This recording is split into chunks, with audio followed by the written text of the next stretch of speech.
Hello guys, welcome to my channel. This is the fourth tutorial in this course. In this tutorial we are going to talk about the paragraph tags and also the break tag or the line break tag in HTML.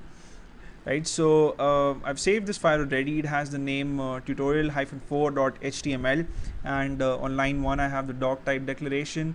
On line 2 I have the opening HTML tag, and on line 11 I have the closing HTML tag, and between these two tags I have the head section, the body section, and the title of this web page is paragraph and line breaks.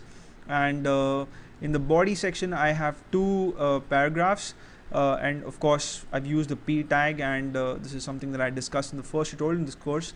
So to have a paragraph in HTML, you need to use the p tag within the body section, and you write text between the opening p tag, which is just the alphabet P, and the closing p tag, which is the alphabet P preceded with a /. Right, so this is how the web page would look if you would open it in a web browser. So you have first paragraph, and then some break, and then you have the second paragraph.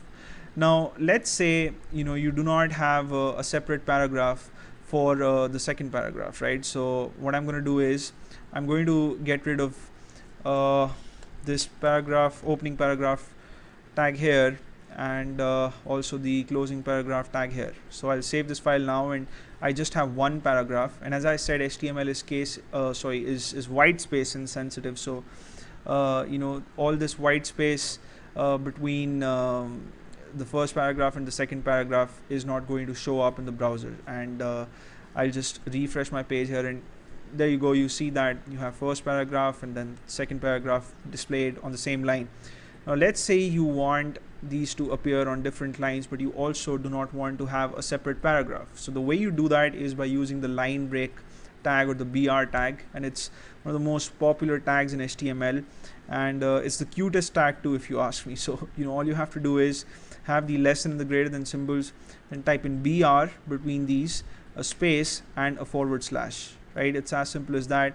I'll save my document, and when I refresh it in my browser, I see that second paragraph is displayed on the next line, and it doesn't have as much space as it had earlier when I used different paragraphs for the two statements.